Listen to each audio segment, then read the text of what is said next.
Texting. Hello, hello, hello. How are you? Welcome to a Thursday edition of IDD. I don't disagree.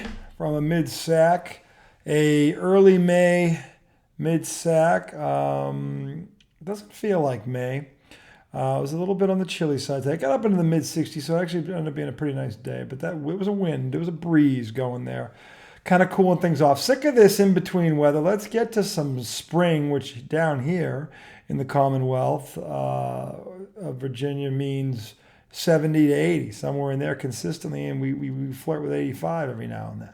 In any event, segment one, all things NBA playoffs. I am the highly questionable one, Arjun Miliaccio. The redoubtable one himself, Tom Izzo, is detained away on assignment. That just sounds terrible, like a bold-faced lie. He had to go back in the office for work, so he's a bit on the flustered side there. They got him all. They got him going this way and that way and every other way, I guess. So hopefully he'll return next week, as will Joel Russell, the fixture from Philly. But we're going to start with the playoffs, NBA playoffs. Golden State is putting the finishing touches on a bum blasting of the fake show tonight to even that series at 1 out in Oakland. That game was pretty contested through the first half. Golden State started to pull away towards the end there, the first half, and has seized control. So that series is going to head back to Tinseltown 1-1, it looks like. I'll get you a full scoreboard update on that later on. The other series right now, Denver, the 1 seed in the West, holds a commanding 2-0 lead over Phoenix, and Chris Paul, I do not think is going to play in Game 3 in Phoenix. Phoenix has to win Game 3 and 4. That thing's over. And without him, it's not impossible, but now they're down to 3 players. So Booker and Durant and the center there, the power forward, 8, whatever his name is, they're going to have stellar performances to extend that series. Now, it's in Phoenix, so anything's possible.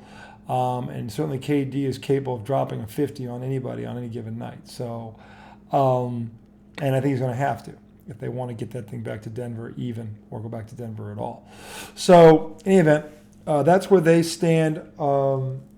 Miami and New York, that looks like, that one's 1-1 right now. Miami has seized control in terms of home court advantage. Butler is hurt, though. I'll tell you, for whatever reason, though, they're getting extra days here. I'm sure that the redoubtable one, if he would hear, would vent his displeasure on that, because it seems like, and again, this was scheduling. I don't know. I'm sure there's reasons for this that aren't really trying to give Miami an advantage, but it's certainly the extra days are going to help Butler in terms of getting that ankle up to snuff, or at least to a point where he can play. I still think the Knicks have a slight edge because they are healthy and Miami is not. Forget Butler, Hero's out. He's their second leading scorer. Now, look, Spoelstra is a good coach. Thibodeau does not have the advantage in this round that he had, X's and O's wise, in the last one. I still think he's a better coach because Tom Thibodeau has never been a head coach and had LeBron James in his prime. So, Spoelstra was definitely the beneficiary of some all-time great talent between Wade and Dwayne Wade, and LeBron James. I don't think anyone would argue there's no one in the Knicks on the par of those two. So right now, at least not yet. So, but they're young. They've got some depth. They're playing defense. They've got a kid in Jalen Brunson who was an all-star, should have been this year, and he's playing like it. And he reminds me a lot of a smaller Dennis Johnson, the way he rises to the occasion. That's about the ultimate compliment I can give him. DJ was my favorite player growing up. With all due respect to Larry Bird, I was a point guard. So anyway, the bottom line is that series is 1-1. They play, I believe, Saturday afternoon will be Game 3 down in Miami, and we'll see if the Knicks can get home court back. Boston and Philly, you saw what happened last night. The Celtics took their head out of their ass, and it wasn't their A game, but it was damn close. I say it wasn't their A game because their best player had 7 points, and they did that, which should scare the crap out of Philly. Because if they can do that to them and Jason Tatum has 7 points, Philly's got a problem. But Philly's always had a problem with Boston. Joel Embiid, and Joel doesn't want to hear this, but Joel Embiid is 1-9 in playoff games against the Boston Celtics. 1-9. Now, again, it was his first game back. They didn't play him in the fourth quarter because the game was out of hand. The big thing there, as I've said all year long with the Celtics, is they're their own worst enemy. And as I said to Tom on this show before, Boston's A game is better than everybody else's. The scary thing, like I said, that was not their A game last night. That was a B-plus game.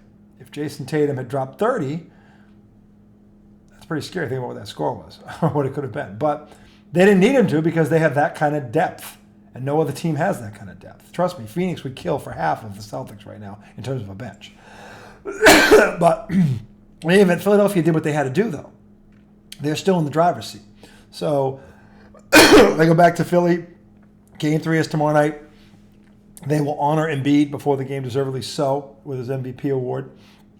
And then Boston will have to do what Boston has been unable to do, which is overcome their own demons. If they want to win this series, they have to take the next two, one of the next two, rather.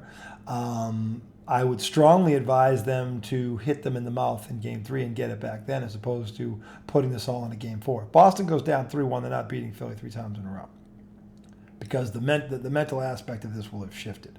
Boston needs to hit them while they're staggering in the corner, because Boston hit them with one hell of a haymaker last night, and all they really did was play freaking defense. And when I mean they played defense, they played championship-style defense. They look like the Pistons of the 80s, the Celtics of the 2008 season, that would go out and get you and meet you at half court. And literally, Jaylen Brown, tip of the cap to him, because he literally spearheaded this, and he was waiting for Harden at half court, basically telling him, "You're not going to breathe tonight." And Harden was so dejected, he just gave the ball up. He took 14 shots. They beat it out of him. Okay, and the same with Maxey. They took those two and they put them in their back pocket. If you don't believe me, just look at the stats from Game 1 to Game 2, because that's where the game was won. We can talk about the 23-pointers, and that's what the idiots will say, but the game was won on the defensive end. Boston put up 115 points in Game 1. That's more than enough to win at home. They just didn't play a damn bit of defense. James Harden turned back the clock and had 45 points. Took a shit on Marcus Smart and the rest of those guards. Well, they took it personally, finally, and held him to 12 points. So from 45 to 12. Now, I'm not great at math, but that's about 33-point difference. One guy. Okay, so they shut him down. Then Maxey, who had 26 in Game 1, they held him to 13. They cut his production in half. And all they did was what they're capable of doing, which is getting in your face at half quarter further, making you start your offense out further out, and keeping you in front of them. And then swarming, because they rotate so well. That's all they did. That's all they did. That's all they have to do. When you have that kind of talent, that kind of depth, you don't got to reinvent the wheel. You just have to execute at a championship level. But again, as Jaylen Brown said, he's 100% right, defense is attitude, it's effort, it's got nothing to do with talent. It's all up here and it's in here. That's all that was. They were pissed off at themselves, as they should have been, because they should be up 2-0. But they fell asleep at the wheel again. And Marcus Smart, by the way, acknowledged this today in the newspaper when he said, "We know we're fighting our own demons right now." Well, when are you going to wake the F up? How many freaking games do you got to lose? See, here's the thing about this. Last year, everybody said Jason Tatum ran out of gas in the finals. He ran out of gas because the two previous series, which both should have ended in 5, both went 7 because of this shit. That's why he ran out of gas. He played 4 more games than he should have had to play to go to the finals because of this fucking stupid shit right here. Oh, well, Chris Middleton's out, and then that goes 7. Oh, Tyler Hero's out, and then that goes 7. These guys are professionals, and they're playing for championships. They don't get next man up. In the playoffs, if you're in the playoffs, you're in the conference semifinal, those teams think they got a shot. If you're in the final 8 in the NBA, you think you can win a championship. Every man is going to step up to the plate. Because not only are they playing for a championship, they're playing for contracts, future contracts. Because your bones are made in the playoffs. And the Boston Celtics, for whatever reason, I keep calling them stupid, because to me that's all, I have no explanation for it, don't seem to grasp this concept. Look in the goddamn mirror. What did you do last night after what you did to yourselves on Monday night? Your opponents are just like you. They got to that level just like you. Okay? So, look, expect Philly to throw whatever they got at them tomorrow night. Boston better be ready to not. And here's the thing. Boston can't, the approach is not to take the punch and retaliate. The first rule in a street fight is always throw the first punch. Boston has to come out and attack them and set the tone like they did last night. They can't wait for Phillies and we got to weather the storm. Fuck that. You don't weather the storm. You go out there and you are the storm. Forecast in Philly tomorrow night, nor'easter coming from Boston. That should be the forecast. Boston should still be mad that they're up 2-0. Okay? And they need to play like that. They need to play with a chip on their shoulder. When they do that, they are capable of blowing up. They beat Milwaukee at full strength by 40 in Milwaukee. By 40 in Milwaukee. You know how many teams have done that? 0. Okay? Nobody. Nobody's gone into Milwaukee in the last 3 years at full strength and beat them by 40. The Celtics are the only one to do it. And they did it to send a message to them. Hey, we're here. Okay? And we know who you are. Okay? And we're going to be waiting for you. Okay? They need to send that same message to Philly, but not in Boston. Everyone with a brain knew the Celtics were going to play better last night. Everybody knew it because they're like, you go down 0-2, you're going to get swept. Okay? That Boston had to win that game. Well, I got news for you. Philly has to win Game 3. Philly has to win Game 3. If Philly loses Game 3, this series is over. I'll tell you that right now. Okay? Boston goes up 2-1 on Philly, it's over. Okay? It's over. So, and Philly knows that, and Doc Rivers knows that. But Doc Rivers also knows what I know, that this is the stupidest fucking team in the NBA, and you can say it. It's one thing to say it, it's another thing to go out and do it. Okay? And Doc Rivers knows that this team is capable of falling asleep at the wheel again.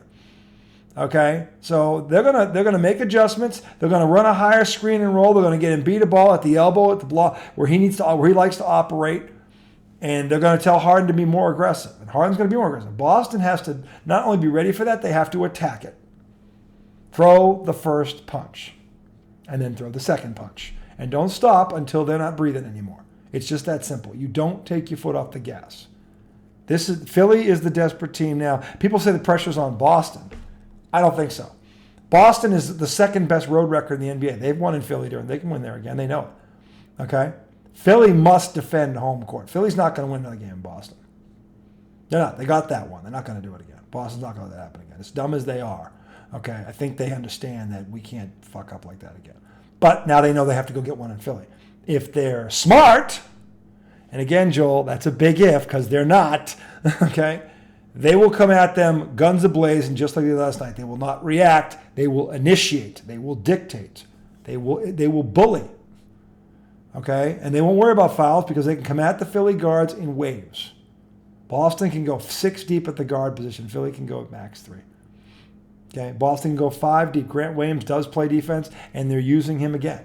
They have the depth. They have the balance. They have the experience. They have everything to go into Philly and not only take 1, but take 2. If Boston is a championship team, you want to convince me of something, Boston Celtics? Get 2 in Philly. Because then I'll know you've turned a corner. Then I'll know. I think they'll get 1, but I could be wrong. Okay, because again, this team is just, logic with this team is out the window. But Joe Mazzulla said we needed more threes. That's not what did it. Okay, what did it was instead of giving up 119 points, you gave up 81. That is what, that was the difference. Okay, Philly, every shot was contested. They out-rebounded them. They took care of the ball. They had 16 turnovers in Game 1. They had 7 in Game 2. They took care of the ball. So the stupid turnovers, that stopped. Jaylen Brown wasn't dribbling it off his knee and off his... that stuff didn't happen. They were efficient. They were determined. They were locked in. They were focused. And when they do that, I don't think anybody has a fastball that can hit their velocity. They don't have it. I don't think anybody in this league has it. Boston, again, as scary as that was last night, Jason Tatum had 7 points. That's scary if I'm a Philly fan. Because I wouldn't, if you're going to hold your breath and think that Jason Tatum's going to have 7 points again, good luck. Good luck with that. So anyway, that's the situation. Philly has to win both at home. If Boston gets one of those next 2, Philly's in trouble. If Boston gets Game 3, I think the series is over. Because I think Philly will literally wet themselves. But Boston has to come out and dictate. and not react. You initiate. You don't wait for it, take it, and then try. No. Because you know it's coming. Philly's going to try and hit them right in the mouth, right out of the beat. And it's going to start with Embiid, who, by the way, didn't have a bad game last night. He had 5 blocks, 15 points. He played 26, 27 minutes. But, again, the game was over in the third quarter. So why, I get what Doc did. There's no point in playing him anymore. The game was over. So, but he's going to play 40 minutes tomorrow night. I'll tell you right now. Barring foul trouble, he's going to play 40 minutes tomorrow night. So, and expect them to have an adjustment. Philly will make an adjustment. Boston has to be expecting it. Okay, and they have to still, you still play, whatever adjustment they make in terms of their offense. Your defense doesn't change. You shut down everybody else and you make this guy beat you himself. Because I get news for you. If you do that, he can't. And I don't want to hear about what he did a couple of weeks ago when he dropped 52 on a Celtic team that was missing 2 starters. One of them was Jaylen Brown. Jaylen Brown's in that game, they still win. And by the way, they won that game at the buzzer. 52 points, they won by 2, and Boston was missing Al Horford and Jaylen Brown. That's what it took for Philly to beat Boston, okay? Monday night, Boston fell asleep at the wheel, and Wednesday night proved it. Because all Boston did was go, whoop, flip the switch. So there is a switch, and they can flip it. Now, can they do it again? That's the question. This is going to be these 2 games should be awesome because I think both teams realize what's at stake and the importance of these next 2, okay? So it's going to be great theater to watch. And I'm really interested to see if the Celtics have learned something finally. I mean, they're admitting it openly. Grant Williams said the same thing. Last year, we lost too many games like that. We did it again this year. Grant Williams said this. I have it. I took a picture of it. So multiple people, the locker room knows. So at least they're aware. Now, being aware is one thing. What are you going to do about it? Because I notice you, whatever Philly has in the bag, they're going to throw at you tomorrow night. Just saying it, telling you now. Okay, so if Boston comes out flat, don't be surprised, because that's their MO, to take their foot off the gas. I'll be shocked if they don't take their foot off the gas, because this is what they do. And they'll get desperate, and they'll probably win game 4. But if they're really serious about this, if they're everything they say, then they're going to take not 1 but 2 in Philly. And if they're frauds, they'll lose both, and this series is over in 6 anyway. So we'll see. We'll see. But they're dumb enough to lose it. They were dumb enough to cough up game 1. And with that, again, logic is out the window with the Boston Celtics. It's got nothing to do with logic. Okay? So, anyway, in terms of the West, that LA Golden State series has got 7 games written all over it. I hope it goes 7. That would be great theater. So, Golden State did what I think everybody thought was going to happen. They responded the way Boston did. So, now it's LA's turn. LA's in the same boat. LA's got to take care of both of that. Now, the difference is Golden State sucks on the road. I don't want to hear about them beating Sacramento. Sacramento can't guard my mother. Okay, that's why everybody wanted to play them, because they can't guard my mother. Okay, and that was going to be their downfall. We talked about this too when the playoffs started. At the end of the day, their inability to stop people is going to be their downfall, and they drew Golden State. Okay, so I said Sacramento in 7 because I figured they'd all hold serve. Turns out Golden State won 2 on that floor because they can't guard anybody. That's why Sacramento's on the golf course. LA's a much better defensive team. They've got to limit what's his name, Anthony Davis's minutes, because they need him down the stretch. They need him in the fourth quarter. He played 45 minutes in game 1. He can't do that for 7 games. He can't hold up. So LA's got a situation there where they got to monitor that and rest him. And when they do the bench, look, again, Pelinka did a hell of a job at the trade deadline with minimal money upgrading that roster. He brought in 3 quality players, impact players. That's very hard and very rare. When you have money, that's hard to do. But Rob Pelinka pulled it off. He needs to get credit for that. So LA's got the pieces in place to do this, okay, but they got to be smart about it, because if one of those 2 goes down, they being James or AD, this thing's over anyway. So we'll see what happens. New York and Miami, again, that's good. That could go 7 games. I think the Knicks, because of their health and their coach, is still the better coach. Although it's not the glaring advantage it was against Cleveland. But I think eventually, a war of attrition, the Knicks are going to wear Miami down. Now, look, is Buckets capable of a 50-point? Yeah, of course he is. But that's 1 game. All New York's got to do is get 1 in Miami. Fully capable of doing that. So I give the Knicks a slight edge there. I think it could go 6-7, but I think New York wins that game. They outlast them. Or wins that series. They outlast them. So, anyway, that's it for segment 1. We will be back segment 2. We're going to talk Major League Baseball, because I can't believe I'm saying this, But if the playoffs started today, and again, it's like my checkpoint is July 4th. It is May 4th. We're 2 months away from where I think it really should matter. But given this team is in a position I didn't think they'd ever be in it all season, I might as well be, in all fairness, sing some of their praises. So we will talk about the sudden rise of the Boston Red Sox and the sudden demise of the New York Mets. Now, again, it's early and the Mets are injured. But we'll talk about that in segment 2. Grab yourself a frothel, a frosty beverage, if you will. And we will come back and Major League Baseball on the other side. See you in a minute, soldiers.